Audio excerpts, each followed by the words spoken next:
नमस्कार विद्यार्थी मित्रों, धोरण 11 संस्कृत विषय में छेल्ला विडियो में तमे जोई गया संस्कृत साहित्यनो इतिहास महाकवि भास रचित 13 नाटकों। पण आपणा अभ्यास में 3 नाटकों है। त्रणेय 3 नाटकों सरस त्यां परिचय आपणे प्राप्त कर्यो अने त्रणेय नाटकों आनंद आपे तेवा नाटकों है कि जे मनोरंजननी साथे दरेकमांथी कंईक आपणने शीखवा मळे। महाकवि भासे जे नाटकों आपेला है, जे मनोरंजन माटे जे भाषा शैली है जे सरल है एटले मजा पड़े एवा छे। जेमां कर्णभार प्रतिमा नाटकम अने सपन वासुदेवतम नाटक ए त्रणेय 3 विभागोथी अलग से आपणे लोककथा पर आधारित अने कृष्णचरित्र पर आधारित ए आपणे अभ्यास में नथी। टूंक में 3 नाटकों जो मैं अभ्यास करायो ए प्रमाणे तमारे तैयार कर देवाना है। ये पण आपणे वात थई गेली है अने हूँ तो एवी आशा राखूँ कि तमे लगभग तैयार करी दीधा हशे। तो हवे पाछा आपणे फरीथी पाछा पद्य अने गद्य तरफ एटले के अनुवाद माटे पाठ्यपुस्तक में ध्यान आपीए। छेल्ले मैं 7मुं पद्य समजायेलुं। 7मुं पद्य एटले के जे मैं आ नाट्य रच्युं छे, जे भरत मुनिनी जे वात परथी कि जे नाटकोनी उत्पत्ति एनो आकार ए समझी गयेला। एना पछी आपणे नाटकों पण समजाया। हजू ए नाटकों समझवाना है महाकवि कालिदासना। तो हवे आगळ वात करीए 16मो पाठ रज्जु भस्म भवत्व इति। 15मो पाठ नाट्य रूपे हतो ए मैं तमने समझायो। आगळ आपणे गद्य विभाग में 16मो पाठ। हवे 16मो पाठ जे अहींया आपेलो बहुत सरस त्यां एवो सरल अने एकदम त्यां अनुवाद आपणने याद रही जाए एवा शब्दों है। कथाना माध्यमथी अहींया आपणने एक उपदेश आपेलो है एटले मजा पड़े एवो पाठ छे। तो अहींया जे बात करी प्रमाणे रज्जु भस्म भवत्व इति। तो पहला आपणे जे पाठनुं शीर्षक आपेलुं है ए आपणे समझी जईए। तो रज्जु एटले के दोरडुं स्त्रीलिंग शब्द है। उकारांतना रूपो आपणे जे ध्यानो रज्जु जे होय ने ए प्रमाणेना रूपो प्रमाणे जोईए। रज्जु एटले दोरडुं अथवा दोरी। तो दोरडुं भस्म, भस्म एटले के राख अथवा भस्म, राख। भवत्व इति जेनी संधि अलग पड़शे भवतु, भवतु इति। धोरण 10 में तमे संधि समझी गया छो ने कि रस्वयु अने दीर्घयुनी पछी एना सिवाय बीजो कोई पण स्वर आवे तो ऊनी जग्याए त्यां शुं मुकाय? व मुकाय छे। तो आपणे अहींया संधि अलग करशुं जेमां भवतु इति। भवतु एटले बनी जाओ। जे आज्ञार्थना रूपो प्रमाणे अन्य पुरुष एक वचननुं रूप आपेलुं है भवतु, थाओ अथवा बनी जाओ। इति एटले एम अहींया दोरडुं भस्म बनी जाओ ए आखी एक वार्ता एटले अहींया जे पाठ छे एनुं एक शीर्षक आपेलुं है, एने आपणे समजवानुं छे। तो सौ प्रथम पहला आपणे प्रस्तावना जोई लईए अने पछी आपणे अनुवाद माटे ध्यान आपीए।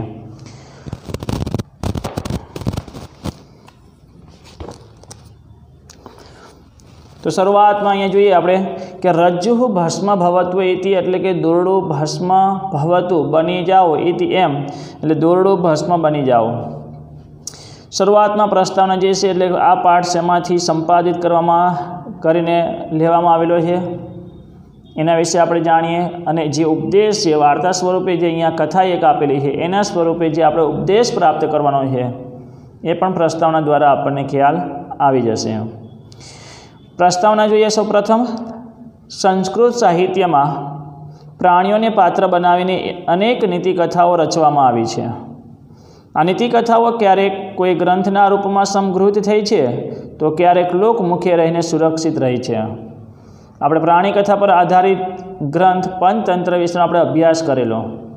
अब पंचतंत्र छे, हितोपदेश छे, चाणक्य रचित नीतिसार में पण पशु पक्षीओ मांथी गुणों लेवानी वात थयेली छे। एटले आवा तो अनेक ग्रंथ छे, पण जे प्राणी कथा पर आधारित 2 ग्रंथों, नीतिकथा पर आधारित 2 ग्रंथों महत्वना हितोपदेश अने पंचतंत्र। हवे एमां जे प्राणीने पात्र बनावीने जे नीतिकथाओ आपेली छे तो ये ग्रंथना स्वरूपे है अने अमुक त्यां लोकमुखे खाली त्यां ए कहेली होय, कोई सांभळेली होय, पाछुं बीजाने त्यां कहे, त्रीजाने कहे, एटले लोकमुखे पण अनेक वार्ताओ प्रसिद्ध थयेली छे। अंदर एक न्याय प्रमाणे त्यां ए એક બીજાને કહેવાનું, બીજો ત્રીજાને કહેવાનું, ત્રીજો ચોથાને. એટલે આપણે અમુક જે વાર્તાઓ છે કદાચ આપણને આવડતી હશે, વાર્તાઓ તમને આવડતી હશે, તમારા દાદાએ કહેલી હોય અથવા કોઈ શિક્ષકે કહેલી હોય, તો એને બીજા દ્વારા, ત્રીજા દ્વારા, એટલે અગાઉ એને એ પ્રમાણે સાંભળેલી હોય. લોકમુખી પણ આ પ્રમાણે સુરક્ષિત રહી છે. આવી કથાઓ કર્ણોપકરણે આપણા સુધી પહોંચી છે. આ પ્રકારની કથાઓએ એક બાજુ માનવ સમાજના ઘડતરનું કાર્ય કર્યું છે, તો બીજી બાજુ શિષ્યોપદેશ માટે વિદ્યુત સમુદાયને નવી નવી કથાઓ વિચારવાની પ્રેરણા કરવાનું કાર્ય પણ કર્યું છે. આવી કથાઓ દ્વારા માનવ સમાજમાં આપણે જોઈ શકીએ છીએ એક નવું ઘડતર થાય છે, કે કંઈક આપણને ઉપદેશ મળે છે, કંઈક બોધ મળે છે.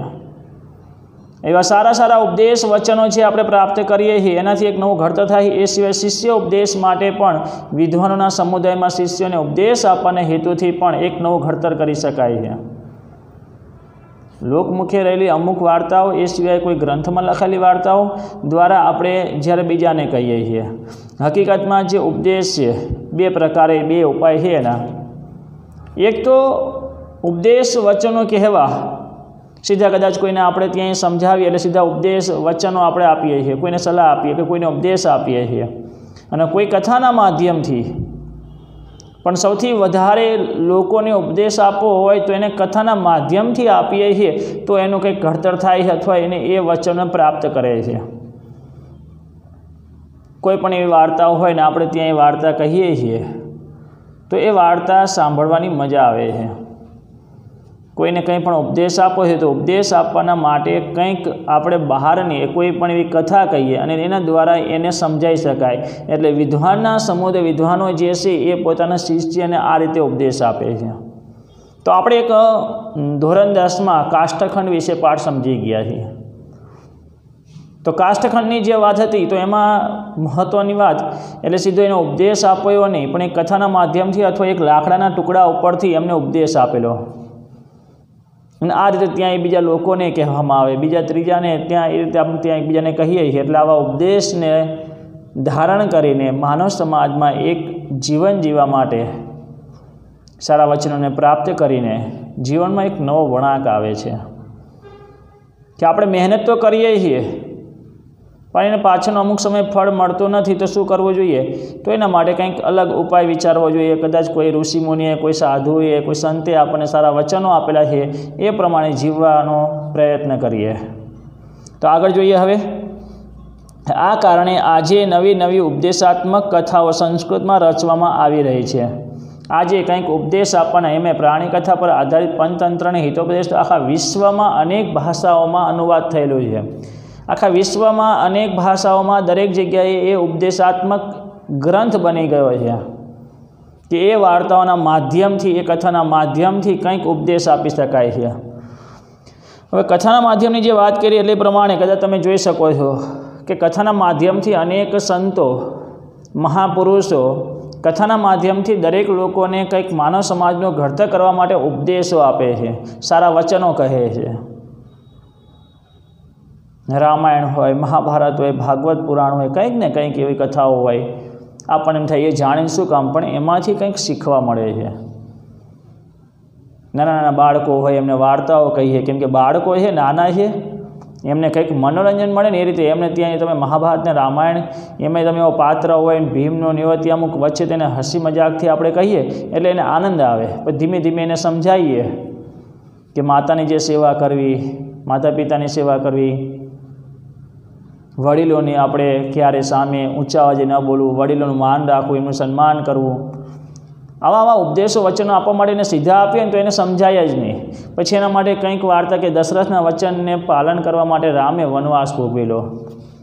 શ્રવણ જેવા પુત્રએ ત્યાં માતા પિતાની યાત્રાઓ કરવી હતી, જે અંધ હતા કાવડમાં બેસાડીને ત્યાં લઈ ગયા. આવી વાર્તાઓ જ્યારે કહીએ તો એમાંથી કંઈક એને ઉપદેશ મળે,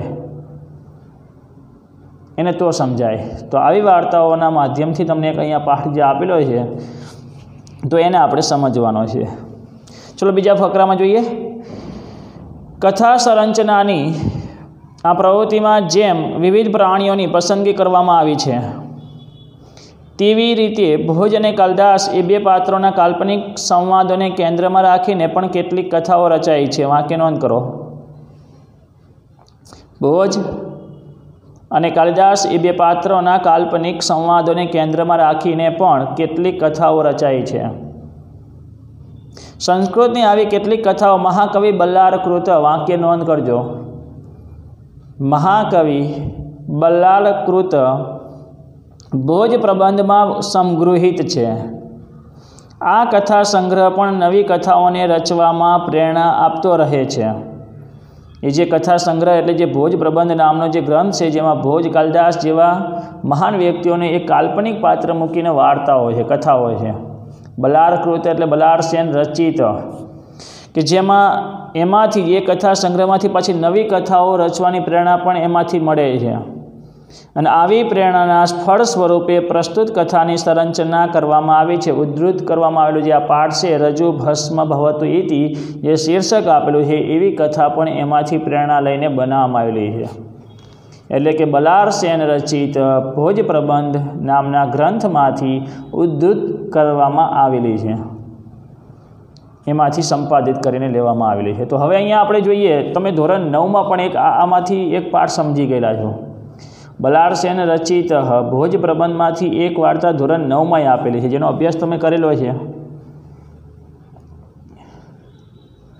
ખજાનાની જે પરમ નિધાનમ, પાઠનું નામ છે પરમ નિધાનમ, એટલે શ્રેષ્ઠ ખજાનો, જેમાં ભોજ અને પંડિત વચ્ચેની વાર્તાલાપ છે. અને એ ભોજ અને પંડિત વચ્ચેના વાર્તાલાપથી, એટલે કે જે સંવાદ થયો છે, એમાંથી કહેવાનો અર્થ શું છે કે સંતોષ એ જ શ્રેષ્ઠ ખજાનો છે. કેમ કે રાજા ભોજ પંડિતને હરાવવા માગે છે, અને પંડિત તો પહેલેથી ત્યાં શું કહે છે, હું તો ઘટ પંડિત છું, પૂરેપૂરો ભરેલો જેમ ઘડો ત્યાં હોય છે એ જ રીતે હું ત્યાં પૂરેપૂરા જ્ઞાનને ધરાવનારો હું મહાન પંડિત છું. એટલે પોતાના ઘટ પંડિત કહે છે, ને એમાંથી જે વાર્તાલાપ થાય છે, તું ઘટ પંડિત હોય તો હું મુદગર છું, તને ત્યાં ફોડી નાખીશ. મુદગર હોય તો હું અગ્નિ થઈશ, તમને સળગાવી નાખીશ. તમે મુદગર ત્યાં અગ્નિ થાઓ તો હું વરસાદ થઈશ, તમે વરસાદ થાઓ હું પવન થઈશ. પવનથી ત્યાં એ ગરુડ, ગરુડ પર બેસનાર ત્યાં વિષ્ણુ ભગવાન, વિષ્ણુ હોય તો ત્યાંના મસ્તક પર મુગટ, મુગટ હોય તો મુગટ પર ફૂલ, અને ફૂલ પર બેસનારો ભમરો, ભમરો ત્યાં અંદર પ્રવેશી જાય છે, કેદ થઈ જાય છે. એમ હું તમને કેદ કરી દઈશ. એટલે આવી અનેક એક ચડિયાતા પ્રશ્નોને કરતાં કરતાં છેલ્લે ત્યાં અંતે રાજા ભોજને એમ થયું કે હવે હું ધન આપીને મારી પાસે એને નમાઈ દઈશ. ત્યારે કહે, મને સંતોષ છે, મારે કોઈ જ દાન લેવાની કોઈ જરૂર નથી. ત્યારે રાજા ભોજ એની હાર સ્વીકારી લે છે અને કહે છે, ધન્ય છે હે પંડિત, સંતોષ એ જ શ્રેષ્ઠ ખજાનો છે. માણસને સંતોષ નથી એટલે એની પાસે કંઈ જ ભેગું જ નથી થયું, એમ જ કહેવાય. ભલે ગમે તેટલી ધન સંપત્તિ હોય, ગમે તેટલું એની પાસે હોય, સંતોષ ન હોય તો એ માણસ કઈ રીતે સુખી કહી શકાય. એટલે આવી વાર્તાના માધ્યમથી, એક તો તેમાં ભોજ પ્રબંધમાંથી લીધેલી એ વાર્તા હતી, એ જ પ્રમાણે અહીંયા ભોજ પ્રબંધમાંથી જો લીધેલી વાર્તા જે છે એમાં ભોજ અને કાલિદાસની જ વાર્તા છે. પણ ભોજ અને કાલિદાસ વચ્ચે આવો કોઈ સંવાદ થયો એવું નથી, કાલ્પનિક પાત્રો મૂકેલા છે, એટલે કે માધ્યમ બનાવ્યું. આપણે જોઈ શકીએ કે જે પંચતંત્ર છે ને હિતોપદેશ છે, જેમાં ત્યાં હિરણ્યક નામનો ઉંદર ને એવા નામ આપેલા, ચિત્રગ્રીવ નામનો કબૂતર, તો એ બધા જે નામ આપેલા છે, તો એ નામ પરથી જે ઉંદર છે, સિંહ છે, શિયાળ છે, તો એ હકીકતમાં એવી કથાઓ થયેલી છે એવું નથી. એમને પાત્ર બનાવ્યા છે, એમની ખાસિયત ખામીને ધ્યાનમાં રાખીને એવા પાત્ર મૂકીને એ વિચારો બીજાને આપી શકાય એવા પાત્ર બનાવ્યા છે. એમ અહીંયા પણ એવા કાલ્પનિક પાત્ર મૂકેલા છે. એ સિવાય તમે ધોરણ 10માં એક પાઠ એવો સમજી ગયા છો કે જે પાત્ર વિતદાસ અને કૂટનાથવાળો. વિતદાસ એટલે કોઈ એવું પાત્ર નથી, પણ વિતદાસ એટલે ધનનો સેવક, કૂટનાથ એટલે કપટનો નાથ. એવા પાત્ર બનાવીને ત્યાં સમજાવ્યું કે લોભ ન કરવો, લોભ સારો નહીં.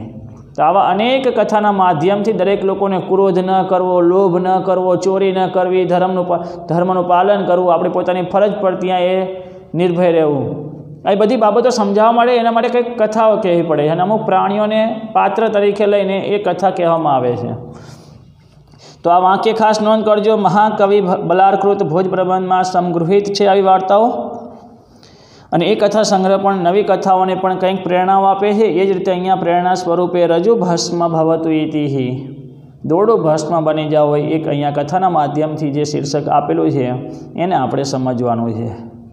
હકીકત શું હોય, વિદ્યાર્થીઓ હોય એટલે વિદ્યાર્થીઓ ત્યાં જે બાજુમાં બેઠેલો વિદ્યાર્થી, એની બાજુમાં બેઠેલો વિદ્યાર્થી, શિક્ષકે લખાયું એટલે આપણે તો બસ એક જ અનુસરણ કરીએ છીએ.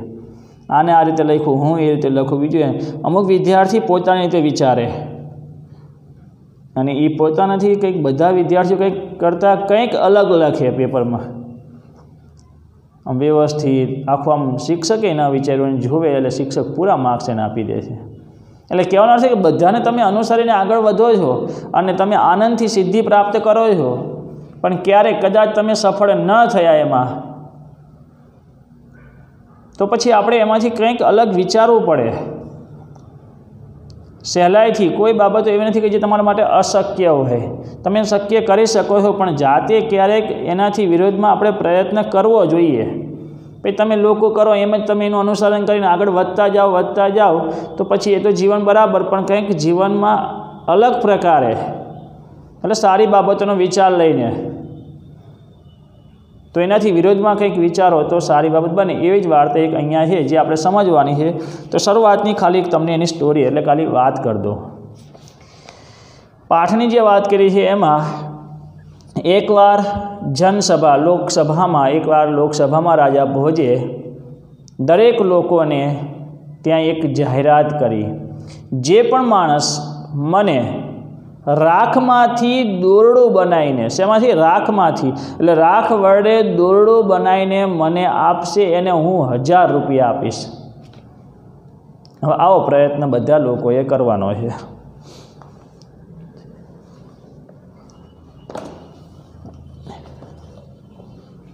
એટલે રાજા ભોજે જે લોકોને કહ્યું કે જે મને રાખમાંથી દોરડું બનાવીને આપશે એને હું 1000 રૂપિયા આપીશ. એટલે જે દિવસનો સમય, જે એક દિવસની જે વાત થયેલી એ પ્રમાણે. અને એ રાજાની જાહેરાત સાંભળીને બધા પ્રયત્નશીલ થયા રાખમાંથી ભસ્મમાંથી, એટલે ભસ્મ વડે દોરડું બનાવવા માટે. પણ અહીંયા એક મોટે ભાગે કે દરેક લોકોની બધાનો એક સરખો અનુભવ હોય છે. એટલે એક બહુ એ સમજવા જેવું છે કે કોઈ પણ તમારે વસ્તુ બનાવવી હોય, કોઈ પણ બાબતમાં તમારે સફળતા પ્રાપ્ત કરવી હોય, કે રસોઈ બનાવવાની બાબતમાં કોઈ પણ વ્યવસાય વ્યક્તિ હોય તો એને એમાં સફળતા પ્રાપ્ત કરવી હોય, અને વિદ્યાર્થી અભ્યાસની બાબતમાં ત્યાં એ સફળતા પ્રાપ્ત કરવી હોય, તો એના માટે શું કરવું પડે? તો બધા લોકોનો એક સરખો ત્યાં અનુભવ છે. ભલે વ્યવસાય ધંધા દરેકના અલગ અલગ છે. કોઈ રસોઈ બનાવે, કોઈ લોહાનું કામ, મોચીનું કામ, કે જે પણ છે બધા અલગ અલગ, કડિયાનું કામ છે, પણ બધાને એક જ સરખું કોઈ પણ વસ્તુ બનાવવી હોય તો એના માટે 3 વસ્તુઓની જરૂર બધાને પડે. એ પહેલાં આપણે સમજી લઈએ. એટલે આ પાઠમાં પહેલાં આપણને એ સમજાયું કે કોઈ પણ વસ્તુ બનાવવી હોય તો એના માટે 3 વસ્તુઓની જરૂર પડે. તો કે 3 વસ્તુ એટલે કઈ? તો સૌપ્રથમ આપણે જે પણ બનાવવું છે, હવે અહીંયા શું કહ્યું કે રાખમાંથી દોરડું બનાવીને મને આપો. તો પહેલાં આપણે શું કરવું પડે? નવી વસ્તુઓ, એટલે જે વસ્તુઓ હોય એને આપણે ભેગી કરવી પડે. પહેલાં તો વસ્તુઓ લાવવી પડે. રસોઈ બનાવવી હોય તો વસ્તુઓ લાવવી પડે. અભ્યાસ કરવાનો એટલે તમારે ત્યાં ચોપડાઓ લાવવા પડે, એટલે વસ્તુઓ પહેલાં લાવવી પડે. એટલે બધા પદાર્થ, જે પણ પદાર્થ કે વસ્તુ છે એને આપણે લાવીએ છીએ. હવે બીજી બાબત કે બનાવવાની રીત તમને આવડતી હોવી જોઈએ. ચોપડા તો તમે લાઈન મૂકી દો, પણ અભ્યાસ એ કરતા, એટલે કે જ્યાં અભ્યાસ શિક્ષકો કરાવે છે એમાં આપણે જે ધ્યાન આપીએ એમાંથી આપણે અભ્યાસ કરી શકીએ છીએ. અને કઈ રીતે અભ્યાસ કરી શકાય એના માટે જ્યારે શિક્ષક સમજાવે એના પછી જ્યારે આપણને ખ્યાલ આવી ગયો એટલે આપણે જાતે થોડોક અભ્યાસ કરીએ છીએ. રસોઈ બાબતમાં જે બહેનોને રસોઈ આવડે છે તો પહેલાં એ શીખે છે અને પછી એમને જે પદ્ધતિ આવડે છે. એટલે કહેવાનું છે કે જ્યારે વસ્તુઓ ભેગી કરીએ છીએ પછી એની બનાવવાની રીત આપણને આવડતી હોય છે. અને ત્રીજી બાબત પુરુષાર્થ, મહેનત. જો પદાર્થો ન હોય, બનાવવાની રીત આવડતી હોય, મહેનત પણ હું કરું, પણ વસ્તુ જ નથી મારી પાસે, તો શક્ય નથી. ચલો વસ્તુઓ પણ છે, બનાવવાની રીત પણ મને આવડે છે, પણ મહેનત ના કરીએ તોય તમે સફળ થતા નથી. એટલે કહેવાનો અર્થ એ કે વસ્તુઓ, બનાવવાની રીત અને આપણી મહેનત, પુરુષાર્થ, આ ત્રણેય જરૂરી છે. તમારી પાસે પાઠ્યપુસ્તકો છે, તમે હવે અભ્યાસ કરી લીધા પછી તમે જાતે અભ્યાસ પણ કરી શકો છો, એ પદ્ધતિ એટલે તમને એ રીત પણ આવડી ગઈ, પણ મહેનત કરવી પડે ને એની પાછળ પુરુષાર્થ કરવો પડે, અને જ્યારે તમે મહેનત કરો છો, પુરુષાર્થ કરો છો, ત્યારે તમે સફળ થાવ છો. એમ બધા લોકોએ આ એક અનુભવ દરેકનો હતો. એ પ્રમાણે અનુભવ પ્રમાણે એમને જે રાજાની જે જાહેરાત હતી એ પ્રમાણે એમને દોરડું બનાવવાની શરૂઆત કરી. શેમાંથી? રાખમાંથી દોરડું બનાવી આપો. એટલે જે દોરડું છે ને એ રાખના સ્વરૂપમાં હોવું જોઈએ, એ રીતે બનાવીને આપવાનું. એટલે બધા લોકોએ સૌપ્રથમ પહેલાં વસ્તુઓ ભેગી કરી કે પાણી, રાખ હોય, ભસ્મ હોય, ભસ્મ, પાણી એવી વગેરે વસ્તુઓને ભેગી કરી. પછી જે રીતે ઘઉંના લોટમાંથી રોટલી બનાવવાની જે પદ્ધતિ આવડતી હતી એ પ્રમાણે એમને ત્યાં પાણી દ્વારા રાખને બાંધે છે, અને પછી એમને બનાવવાની શરૂઆત કરી. ખૂબ મહેનત કરી, પુરુષાર્થ કર્યો. બધા લોકો એક જ સરખી મહેનત, બધા લોકો એક જ સરખી ત્યાં વસ્તુ લાવે છે, બનાવવાની રીત પણ બધા એક જ સરખી. એટલે પ્રવાહને બધા અનુસરીને આગળ વધે છે. જે એક માણસ જે આ પદ્ધતિ કરતો હતો, આ રીતથી જે રીતે રાખનું દોરડું બનાવતો હતો, બીજો માણસ એ રીતે, ત્રીજો માણસ છે એ રીતે. નગરજનો બધા આ જ પદ્ધતિ પ્રમાણે કામ કરતા હતા. ખૂબ મહેનત કરે છતાં પણ એમાં સફળ થયા નહીં, અને આખો દિવસ નકામો ગયો. જે રાજાને જોવાની ઈચ્છા હતી રાખમાંથી બનાવેલું દોરડું, એ ઈચ્છા પૂર્ણ ન થઈ. બીજા દિવસે રાજા ભોજે કાલિદાસને ત્યાં નિવેદન કર્યું કે હવે તમે અકબર ને બિરબલની વાર્તાઓ સાંભળેલી છે ને, એમ ભોજ અને કાલિદાસની પણ અનેક વાર્તાઓ છે, અને આ ખાલી એક માધ્યમ છે, ખાલી એમને પાત્ર બનાવેલા છે, કાલ્પનિક, હકીકત નહીં. આમ અકબર અને બિરબલની અનેક વાર્તાઓ છે, રાજા ભોજ અને કાલિદાસની અનેક વાર્તાઓ છે. તો એ જ રીતે અહીંયા કાલિદાસને ત્યાં એ કહેવામાં આવે છે, કાલિદાસને ત્યાં કહ્યું કે હવે તમે જ રાખમાંથી દોરડું બનાવી આપો. તો લોકોએ જે પદ્ધતિ અપનાવેલી હતી, લોકોએ જે રીતે કાર્ય કરેલું હતું, એ તો કરાય નહીં ને હવે, કેમ કે એમાં તો કોઈ સફળ થયું નથી. એટલે મહાકવિ કાલિદાસે સૌપ્રથમ એક થાળી મંગાવે છે. એ થાળીમાં દોરડું પણ મંગાવે છે. દોરડું મૂકી દે છે. દોરડું તમે જોયું છે ને, જાડું અને વડ હોય છે, આમ એ રીતનો આકાર હોય છે. એટલે એ રીતનું દોરડું મૂકી દે છે. પછી એમાં આગ નાખે છે, અગ્નિ પ્રગટાવે છે, અને જેમ જેમ અગ્નિ આગળ વધતો જાય છે, પાછળ ઓલવાઈ જતો જાય છે, પાછળ ઓલવાઈ જાય છે, અને આગળ વધતો જાય છે, એમ દોરડું આખું સળગી ગયું, અગ્નિ ઓલવાઈ ગયો. અને પછી એ થાળી રાજાની સમક્ષ મૂકે છે અને કહે છે કે તમારું આ રાખમાંથી દોરડું તૈયાર થઈ ગયું. આ બુદ્ધિશાળી, પરાક્રમથી જ આપણે બધું ભેગું કરી શકીએ એવું નથી. ક્યારેક યુક્તિ, બુદ્ધિ પણ જરૂરી છે. એમ અહીંયા કાલિદાસે સરસ ત્યાં એ દોરડું રાખમાંથી, તમે ક્યાંય દોરડું ઘરે થોડોક પ્રયત્ન કરવો ક્યાંક ભેગા થઈને, અથવા એ તો ખબર જ હોય છે, તમે દોરડું સળગાવો, એ સળગી જાય, પછી આકાર એનો એવો ને એવો રહે, એમનામ જ રહે. તો એ પ્રમાણે રાખ થઈ ગઈ છે, પણ આકાર છે દોરડા જેવો, એટલે રાખમાંથી દોરડું તૈયાર થઈ ગયું. રાખમાંથી દોરડું ન બને તો દોરડું રાખ બની જવો, જે શીર્ષક આપેલું છે. રાખ ભસ્મ દોરડું ન બને તો પછી દોરડું જ ત્યાં રાખ બની જાઓ. રાજાને દોરડું જોઈએ છે ને રાખમાંથી, તો એ જ પ્રમાણે એ તૈયાર થઈ ગયું. અને રાજા તેને 1000 રૂપિયા ઇનામ પણ આપે છે. અને અંતે કાલિદાસ દરેક લોકોને ઉપદેશ આપે છે કે ક્યારેક વિરોધ વિચાર કરવો જોઈએ. બધા કરે છે એ પ્રમાણે આપણે આનંદથી કાર્ય સિદ્ધ કરી શકીએ છીએ, પણ ઘણી વખત આપણે ત્યાં પહોંચીએ જઈએ છીએ અને કદાચ આપણે સફળતા ન મળે તો ક્યારેક વિરોધમાં વિચારવું, તો પણ આપણે સફળ થઈ જઈએ છીએ. ચલો અનુવાદ માટે ધ્યાન આપીએ.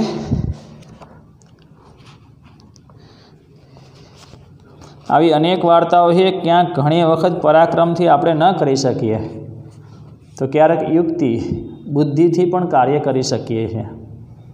એટલે બધા કામ ત્યાં તમે જે પ્રમાણે અનુસારે દરેક લોકોને એ જ પ્રમાણે તમે કરવા જાઓ, કદાચ આગળ ઘણા બધા ત્યાં સફળ થયા, આપણે સફળ ન થઈએ, તો ક્યારેક એનાથી વિરોધમાં વિચાર કરવો જોઈએ. આગળ કથાની જે વાત છે, અહીંયા જે કથાના માધ્યમથી, એટલે જે ભોજ અને કાલિદાસનો જે સંવાદ આપેલો છે, લોકો જે પ્રમાણ કાર્યમાં જોડાયેલા છે, તો અહીંયા માણસે આપણે એ યાદ રાખવાનું છે, પુરુષાર્થી અને બુદ્ધિમાન માણસને માટે સંસારમાં કોઈ વસ્તુ અસંભવ નથી. જેને મહેનત કરવી છે, અને જે બુદ્ધિશાળી છે એને સંસારમાં કોઈ પ્રકારે કોઈ એવું કામ નથી કે જેનાથી એ સફળ ન થાય, બધું જ એના માટે સંભવિત છે. ચલો હવે આગળ વાત કરીએ અનુવાદ માટે. તો અનુવાદમાં ધ્યાન આપ્યો. શરૂઆતમાં જે પ્રમાણે રાજ દરબારમાં કે લોકસભા જનસભામાં જે રાજા જાહેરાત કરે છે એ પ્રમાણે અનુવાદ બહુ સહેલું છે, સરળ છે શબ્દો, છતાં પણ આપણે પહેલાં શું કરશું, આ પાઠને સમજવા માટે આપણે શબ્દાર્થને એકવાર વાંચી લેવાના છે. એટલે કે જે પણ શબ્દો અલગ છે એ પ્રમાણે હું પણ એ તમને એ રીતે સમજાવીશ, પણ ક્યાંય તમને એવી તકલીફ પડે એટલે શબ્દોનો અર્થ તમારે ટિપ્પણી વિભાગમાંથી એકવાર વાંચી લેવો, જેથી કરીને ક્યાંય પણ આપણને અઘરું કે કઠિન ન પડે અને પાઠ એકદમ સહેલો રહે. ચલો હવે અહીં આગળ વાત કરીએ. એકદા જનસભાયામઃ ભોજન ઉદ્ઘોષિતમ યદિ કશ્ચિત જનઃ ભસ્મના રજુમ નિર્માય મહ્યમ દાસ્યતિ ત્રહિ અહમ તસ્મે રૂપ્યકાણામ સહસ્રમ પ્રદાસ્યામિ ઇતિ.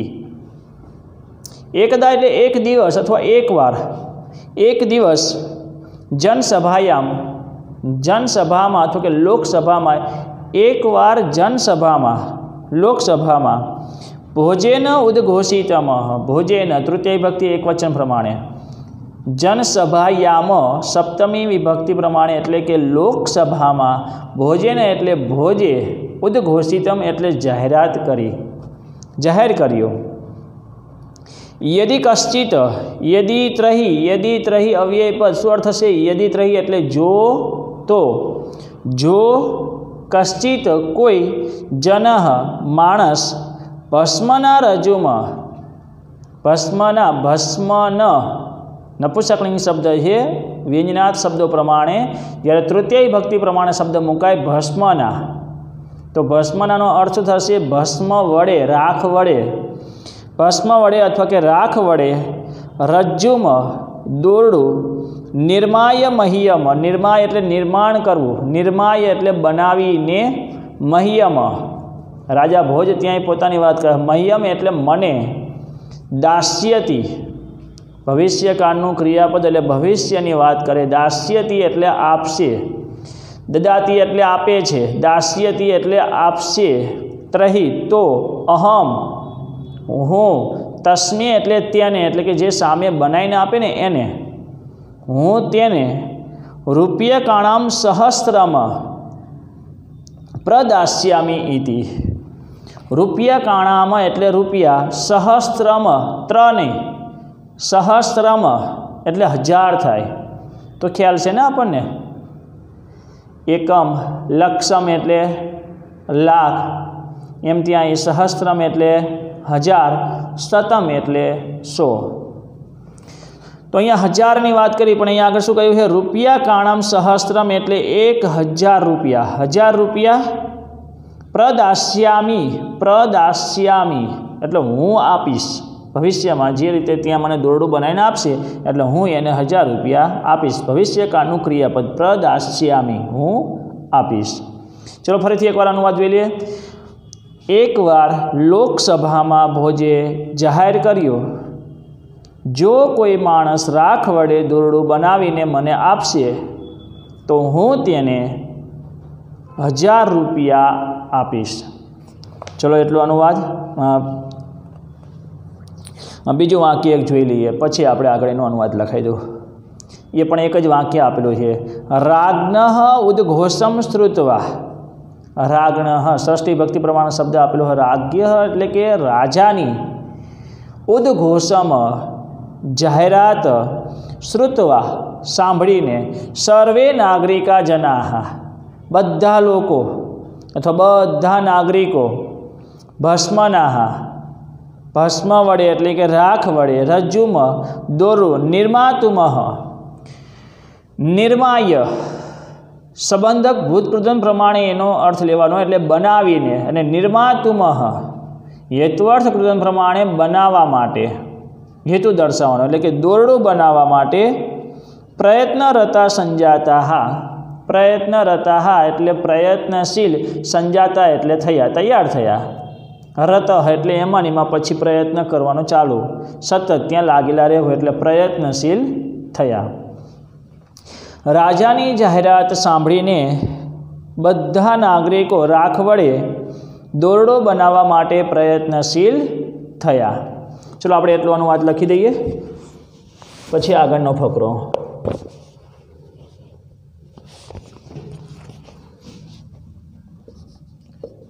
એકવાર લોકસભામાં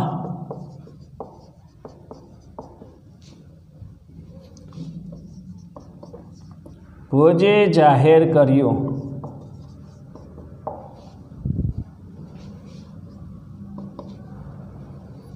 જો કોઈ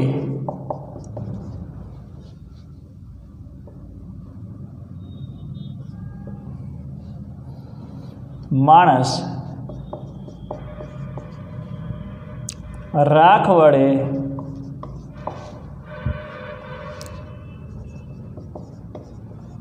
દોરડો બનાવીને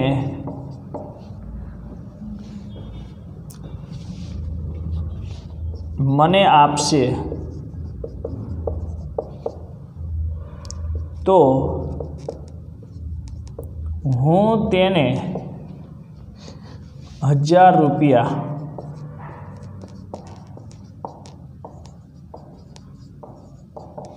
આપીશ. પછી બીજો ફકરો છે. રાજાની જાહેરાત સાંભળીને બધા નાગરિકો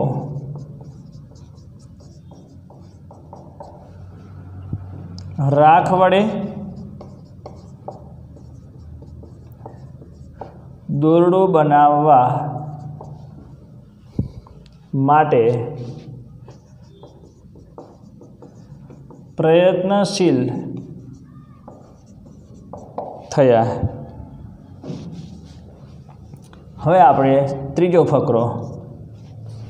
તો શરૂઆતમાં રાજાએ જાહેરાત પણ કરી દીધી અને એ જાહેરાત થઈ અને લોકોએ પણ પોતે પણ જે રાજાએ કહ્યું એ પ્રમાણે 1000 રૂપિયાની વાત કરી એટલે તરત લોકો કામે લાગી ગયા. 1000 રૂપિયા એટલે એ વખતના સમયમાં થોડાક વધારે હતા. તમારા માટે થોડાક વધારે રાખીશું, ચિંતા ના કરતા. કેમ કે અત્યારે સમય પ્રમાણે અમે જોઈએ કે 11-12 સાયન્સમાં ભણતા વિદ્યાર્થીઓ, કોમર્સ હોય, આર્ટ્સ હોય અથવા 10મા ધોરણમાં બોર્ડની પરીક્ષા હોય એટલે કોઈ પણ સંસ્થા એવા ઇનામ રાખે. પ્રથમ, દ્વિતીય અને તૃતીય ક્રમે જે પણ વિદ્યાર્થી શાળામાં આવશે એને આ રીતનું ઇનામ આપવામાં આવશે. 20,000, 30,000, 50,000 અથવા કોઈ પણ એવી વસ્તુ લાવી દેવામાં આવશે. જે પણ હોય એટલે આવા ઇનામ રાખવામાં આવે એટલે વિદ્યાર્થીઓને એક ઉત્સાહ આવે કે ચલો આપણે થોડી મહેનત કરીએ, આપણો પ્રથમ નંબર આવે, દ્વિતીય નંબર આવે, તૃતીય નંબર આવે. એવા દરેક વિદ્યાર્થીઓ પ્રયત્ન કરે છે જેથી કરીને દરેક વિદ્યાર્થીઓ અભ્યાસ સારામાં સારો કરે. આ એક ઇનામ માત્ર એના માટે કે બધા વિદ્યાર્થીઓને મળવાનું નથી, પણ દરેક પછી અમુક હોય એને આપણે બાદ કરવા પડે. બસ અમુક તો ત્યાં શું હોય, બેસી જ રહેવું છે, એમ ભણવું નથી. તમે 10મા ધોરણનો પાઠ સમજી ગયા એ પ્રમાણે કયો સત્યમ મયુરઃ. સાંડિલ્ય ત્યાં એ શું કહેતો હતો, પઠેને કિમ ભવિષ્યતિ, ભણવાથી શું થશે, એટલે એવો ભણવાથી કંઈ મળે નહીં. એવા વિદ્યાર્થી હોય કે એવા તો ઇનામ રાખે ને આપણે ક્યાં એવા નંબર આવવાના છે, એ કોઈ મહેનત ન કરવી, થશું પાસ થવું હોય તો. એટલે આવા વિદ્યાર્થીઓ, પણ અમુક જે વિદ્યાર્થીઓ છે જેને થોડાક વધારે, જે મહેનત તો કરે જ છે પણ થોડાક વધારે ઉત્સાહી બને. અહીંયા લોકો બધાને કહ્યું હોય એમને કે મને દોરડું ત્યાં બનાવી આપો રાખમાંથી. કોણ બનાવી આપે? પણ 1000 રૂપિયાની જે વાત કરી એટલે બધા લોકો લાગી ગયા કામે અને બધાએ ત્યાં રાજાની જાહેરાત સાંભળીને બધા ત્યાં એ જ કાર્ય કરવા માટે પ્રયત્નશીલ સતત એમાં લાગેલા રહ્યા. ઘણા બધા કદાચ જમવાનું છોડી દીધું હશે, સમય ત્યાં એ જમી લે અથવા ત્યાં એ આરામ કરવો, સૂઈ જવું, થોડુંક એમાં ઘટાડો કરી દે. તો અહીંયા પણ દરેક લોકો, પણ એના માટે આપણે પહેલો એક ફકરો સમજવો પડશે. દરેક માટે, વિદ્યાર્થી માટે, દરેક લોકો માટે બહુ મહત્ત્વનો આ ફકરો છે કે કોઈ પણ વસ્તુમાં આપણે સફળતા પ્રાપ્ત કરવી હોય તો એના માટે 3 વસ્તુઓ આપણી પાસે હોવી જોઈએ. ચલો અહીંયા વાત કરીએ શરૂઆતમાં, પછી લોકોનો જે પ્રયત્ન છે ને એ એના પછીનો ફકરો આપણે સમજવાનો છે, પણ મહત્ત્વનો ફકરામાં ધ્યાન આપો. પાઠ્યપુસ્તકમાં પ્રાય એટલે ઘણું કરીને અથવા મોટે ભાગે, સર્વેશામ જનાનામ એટલે બધા લોકોનો, સૃષ્ટિ બહુવચન શબ્દ, બધા લોકોનો. અયમ અનુભવ, આ અનુભવ, વર્તતે એટલે હોય છે, મોટે ભાગે અથવા ઘણો કરીને, એમ કે મોટે ભાગે બધા લોકોનો આ અનુભવ હોય છે. યત કે કસ્યચિત, કોઈ પણ પદાર્થસ્ય નિર્માણાય પદાર્થાઃ પદ્ધતિ જ્ઞાનમ પુરુષાર્થશ્ચ ઇતિ વસ્તુત્રયમ અપેક્ષિતમ ભવતિ. કસ્યચિત કોઈ પણ, પદાર્થસ્ય એટલે પદાર્થની, નિર્માણાય એટલે બનાવવા માટે, નિર્માણાય ચતુર્થી ભક્તિ પ્રમાણે શબ્દ છે, નિર્માણાય એટલે બનાવવા માટે. તો અહીંયા જે વાત કરી પ્રમાણે કે બનાવવાનું અથવા બનાવવા માટે એટલે કે કોઈ પણ વસ્તુ બનાવવા માટે, પદાર્થો અથવા કે વસ્તુઓ, પદ્ધતિ જ્ઞાનમ પદ્ધતિનું જ્ઞાન એટલે જે રીત, જે કઈ રીતે બનાવી શકાય એનું જ્ઞાન, પદ્ધતિનું જ્ઞાન. પુરુષાર્થશ્ચ ઇતિ અને પુરુષાર્થ, એમ વસ્તુત્રયમ એમ ત્રણ વસ્તુઓ, અપેક્ષિતમ ભવતી એટલે જરૂરી હોય છે. તમે કોઈ પણ વસ્તુ બનાવવા માટે પ્રયત્ન કરો એટલે ગમે તે તમે કોઈ પણ વસ્તુ બનાવી હોય એટલે પહેલાં તો વસ્તુઓ જોઈએ, પછી બનાવવાની રીત આવડતી હોવી જોઈએ, અને મહત્ત્વનો ફાળો આપણી પોતાની મહેનત, પુરુષાર્થ જરૂરી છે. એટલે ત્રણ વસ્તુઓ જરૂરી હોય છે.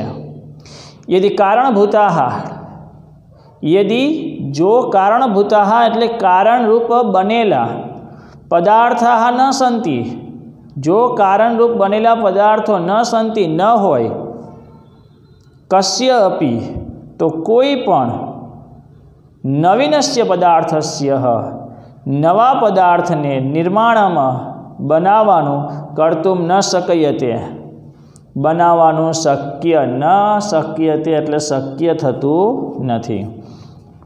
તો પહેલી વાત શું કરી, જો કારણરૂપ બનેલા પદાર્થો ન હોય તો કોઈ પણ નવા પદાર્થને બનાવવાનું શક્ય થતું નથી. ઘરે ત્યાં અનાજ ન હોય, શાકભાજી ના હોય તો રસોઈ કઈ રીતે બને? કારણભૂત બનેલા, રસોઈ બનાવવા માટે કારણભૂત બનેલા ત્યાં એ અનાજ કે શાકભાજી કે જે પણ ફળ કે ફ્રૂટ જે પણ છે એ બધું હોવું જોઈએ તો રસોઈ બને. ફર્નિચર બનાવવું હોય, સુથારને કંઈ પણ બનાવવું હોય, ટેબલ બનાવવું હોય કે કંઈ ફર્નિચર ઘરનું બનાવવું તો લાકડું જોઈએ પહેલાં. મકાન બનાવવું એટલે કડીઓ જ્યારે મકાન બનાવવા માટે તો પહેલાં એને સિમેન્ટ, પથ્થર કે ઈંટ જે પણ વસ્તુ હોય એ પહેલાં જરૂર પડે. એટલે કારણભૂત એટલે કારણરૂપ બનેલા પદાર્થો ન હોય તો કોઈ પણ વસ્તુ બનાવવાનું શક્ય થતું નથી. સતસુ કારણભૂતેષુ, કારણભૂતેષુ એટલે કારણરૂપ બનેલા, સતસુ એટલે હોવા છતાં, પદાર્થેષુ, કારણભૂતેષુ પદાર્થેષુ એટલે કારણરૂપ બનેલા પદાર્થો, સતસુ હોવા છતાં, અપી પણ, યદિ નિર્માણસ્ય જો બનાવવાની પદ્ધતિ ન અવગતાઃ, નાવગતા સંધિ છૂટી પડશે, ન અવગતા, અવગતા એટલે જાણેલી, જાણી અથવા આવડતી, ન અવગતા ન જાણેલી હોય અથવા ન આવડતી હોય. યદિ નિર્માણસ્ય પદ્ધતિ નવ અગતાઃ જો બનાવવાની પદ્ધતિ આવડતી ન હોય, તદાપી ત્યારે પણ, પદાર્થસ્ય નિર્માણમ ત્યારે પણ પદાર્થને અથવા કે વસ્તુને બનાવવામાં, કર્તુમ ન પારયમઃ, પદાર્થસ્ય નિર્માણમ કર્તુમ એટલે કે બનાવવામાં, ન પારાયમે, પારાયમ એટલે આપણે સફળ થઈએ છીએ, આપણે બધા, બહુવચન ક્રિયાપદ છે, પારાયમ એટલે આપણે બધા, તો આપણે ન પારાયમ એટલે આપણે સફળ થતા નથી. બીજું વાક્ય શું કહેવા માગે છે? કારણરૂપ પદાર્થો હોવા છતાં પણ જો બનાવવાની પદ્ધતિ આવડતી ન હોય ત્યારે પણ વસ્તુને બનાવવામાં આપણે સફળ થતા નથી. ચલો, કારણરૂપ બનેલા પદાર્થો જે છે એ હાજર છે, પછી એને બનાવતા આવડતી હોવી જોઈએ ને. મકાન બનાવવું છે, ઈંટ સિમેન્ટ ને બધું હાજર છે, બનાવતા તો આવડતું હોવું જોઈએ ને મકાન. રસોઈની બધી વસ્તુઓ હાજર છે પણ રસોઈ બનાવતા આવડતી હોવી જોઈએ ને. માતા પિતાએ તો ખર્ચ કરી દીધો, ચલો ચોપડા લાવી દીધા, તમને પેન જે પણ જરૂર છે બધી વસ્તુ કારણભૂત બનેલા વસ્તુઓ એટલે તમારી પાસે બધું હાજર છે. પણ જે શિક્ષકો ભણાવે છે ત્યારે એને સમજવાનું હોય ને, જાતે કંઈક સ્વ અધ્યયન, જાતે એને અધ્યયન કરી શકતો હોવો જોઈએ ને. કોઈ પણ બાબતમાં વસ્તુ હાજર છે પણ એને કઈ રીતે ઉપયોગમાં લેવાય એ પણ આવડતું હોવું જોઈએ. ચલો હવે ત્રીજી વાત કરીએ. પદાર્થાઃ ઉપસ્થિતાઃ. પદાર્થો ઉપસ્થિત એટલે હાજર, સ્યુ એટલે હાજર હોય. પદાર્થો બહુવચન વાક્ય છે, પદાર્થો હાજર હોય. નિર્માણ રીતિ અપી અવગતાઃ. નિર્માણ રીતિ એટલે બનાવવાની રીત, અપી પણ અવગતા આવડતી હોય. બનાવવાની રીત પણ આવડતી, સ્યાત એટલે હોય, તથાપી તો પણ, યાવત પર્યંતમ જન પુરુષાર્થ ન કરોતિ તાવત પર્યંતમ સ નવીનસ્ય પદાર્થસ્ય નિર્માણમ કર્તુમ સમર્થો ન ભવતિ ઇતિ. મહત્વની વાત, યાવત પર્યંતમ તાવત પર્યંતમ. યાવત પર્યંતમ તાવત પર્યંતમ એટલે જ્યાં સુધી ત્યાં સુધી. પદાર્થો હાજર છે, બનાવવાની રીત પણ આવડતી હોય, તો પણ જ્યાં સુધી જનઃ માણસ પુરુષાર્થમ ન કરવતી, પુરુષાર્થ ન કરે,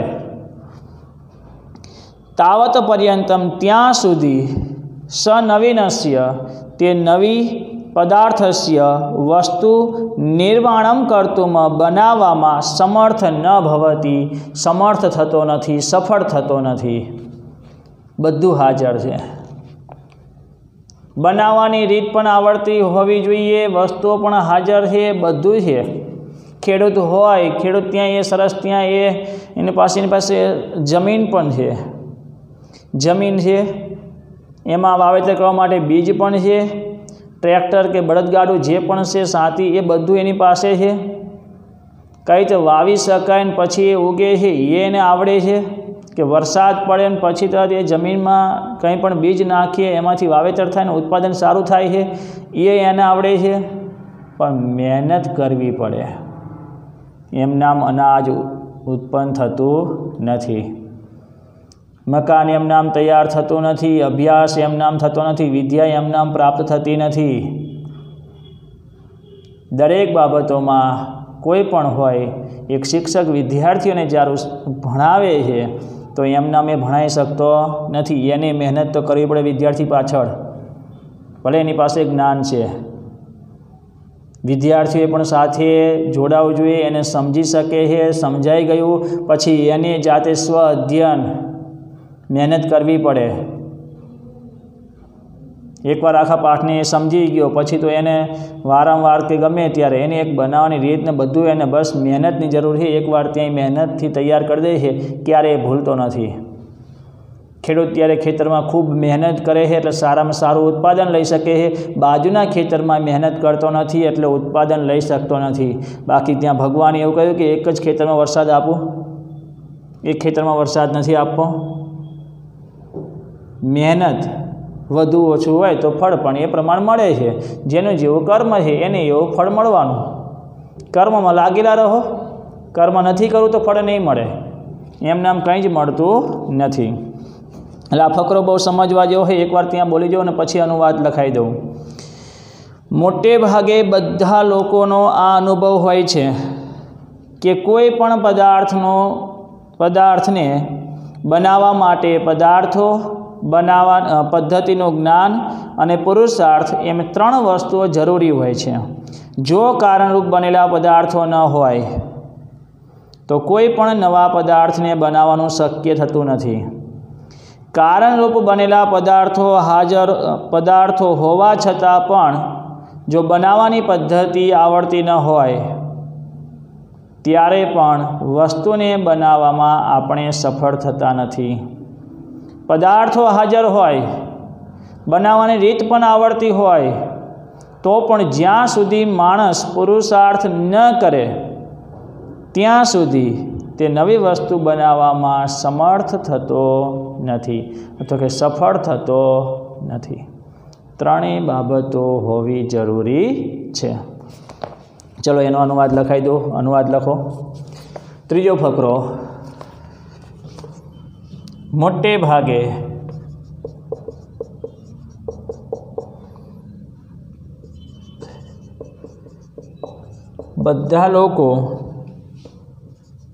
બધા લોકોનો આ અનુભવ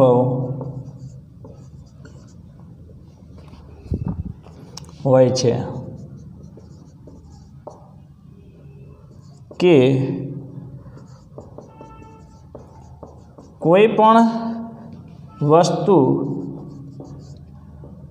બનાવવા માટે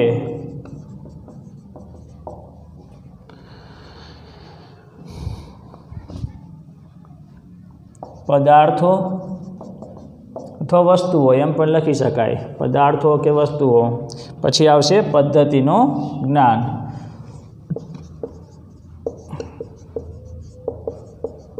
અને પુરુષાર્થ, એમ ત્રણ વસ્તુઓ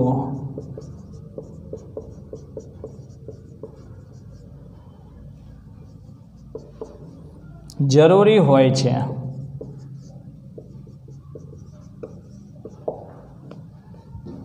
જો કારણરૂપ બનેલા પદાર્થો ન હોય તો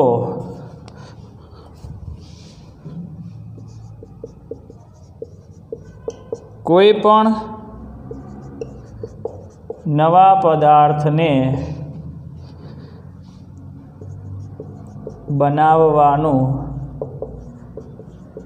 શક્ય થતું નથી.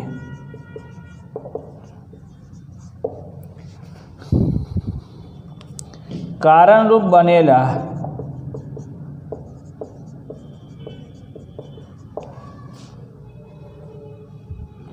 પદાર્થો હોવા છતાં પણ જો બનાવવાની પદ્ધતિ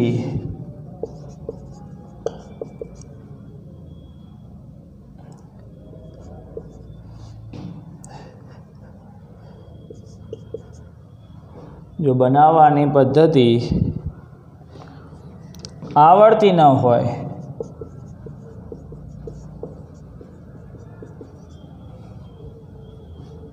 ત્યારે પણ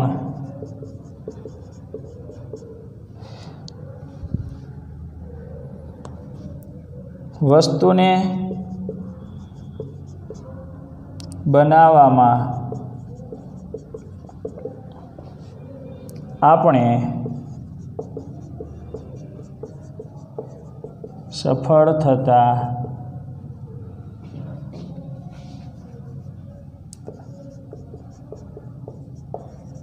નથી. પદાર્થો હાજર હોય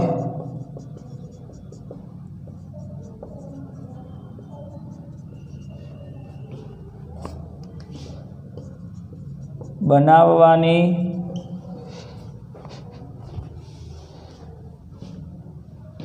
રીત પણ અથવા કે પદ્ધતિ બનાવવાની રીત પણ આવડતી હોય તો પણ જ્યાં સુધી માણસ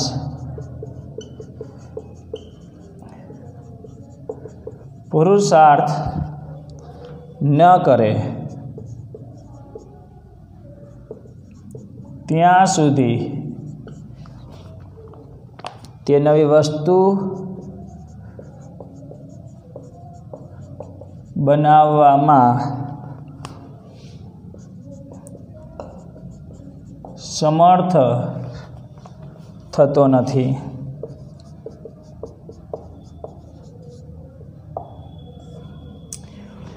તો અહીંયા જે આપણે વાત કરી એ પ્રમાણે હવે નગરનો જે દરેક લોકોનો જે પ્રયત્ન છે એને આપણે હવે સમજવાનો. અહીંયા જે વાત કરી એ પ્રમાણે રાજા ભોજે જાહેર કર્યું, રાખ વડે દોરડું બનાવવાની વાત જે કરી, 1000 રૂપિયા જે ઇનામ આપવાની વાત થઈ, અને પછી દરેક નાગરિકોએ આ કાર્ય કરવા માટે પ્રયત્નશીલ થયા. એટલે સૌપ્રથમ પહેલાં અહીંયા એક વાત કરી કે મોટે ભાગે બધા લોકોનો આ અનુભવ હોય છે. કયો અનુભવ હોય છે કે કોઈ પણ વસ્તુ બનાવવી હોય એટલે આપણે 3 વસ્તુની જરૂર પડે: પદાર્થો, બનાવવાની રીત અને મહેનત, પુરુષાર્થ. પણ કારણરૂપ બનેલા પદાર્થો જ ન હોય તો શક્ય જ નથી. ચલો, કારણરૂપ બનેલા પદાર્થો છે પણ બનાવવાની રીત જ ન આવડતી હોય તો પણ આપણે વસ્તુને બનાવી ના શકીએ. ચલો, કારણરૂપ બનેલા પદાર્થો હાજર છે, પદાર્થો હાજર હોય, બનાવવાની રીત પણ આવડતી હોય, પણ જ્યાં સુધી માણસ મહેનત નહીં કરે, પુરુષાર્થ નહીં કરે, ત્યાં સુધી આપણે તે વસ્તુ બનાવવામાં સમર્થ થતા નથી. તો વિદ્યાર્થીઓએ અત્યારે ખાસ જે સમય અત્યારે તમારા માટે છે ઓનલાઈન શિક્ષણ પ્રાપ્ત કરવાનો, બધી રીતે તમારી પાસે કઈ રીતે તમારે અભ્યાસ કરવો જોઈએ, શું કરવું જોઈએ, બધી પદ્ધતિનું જ્ઞાન તમને આપવામાં આવે છે. તો થોડોક પ્રયત્ન આપણે પણ કરવો જોઈએ, મહેનત કરવી પડે, હાર માનવાની નથી. સમય ગમે તેવો હોય, એક સરખો દરેક માટે સમય આવતો નથી. અત્યારે સમય થોડોક આપણા માટે કઠિન છે, તો એને સામે આપણે લડવાનું છે, હાર નથી માનવાની, પણ મહેનત જરૂરી છે. પુરુષાર્થ કરતો વિદ્યાર્થી ક્યારેય પાછો નથી પડવાનો અને એ સફળ થવાનો છે ગમે તેવો સમય હોય તોય. તો બસ આપણે પણ અહીંયા 16મા પાઠની જે અત્યારે જે વાત કરી અનુવાદની, તો આટલો અનુવાદ ખાસ પહેલાં પ્રસ્તાવના વાંચી લેજો, પછી ટિપ્પણી વિભાગમાં આપેલા શબ્દો વાંચી લેજો, અને એના પછી અહીંયા જે મેં તમને અનુવાદ સમજાયું અને અનુવાદ જે લખાયું એટલું અનુવાદ તમારી ફેરબુકમાં ચોપડામાં લખીને તૈયાર કરજો. એટલે આજનું આપણે આટલું ચલાવેલું અનુવાદ તમારે તૈયાર કરવાનું રહેશે. સારું, બાકી કોઈને તો પણ પૂર્ણ કરી શકે છે.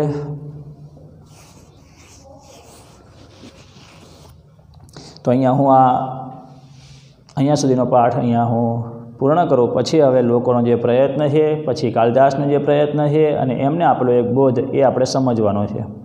તો અહીંયા હું આ પાઠને અહીંયા સુધીનો જે અનુવાદ સમજાયું એ હું અટકાવું છું. અસ્તુ.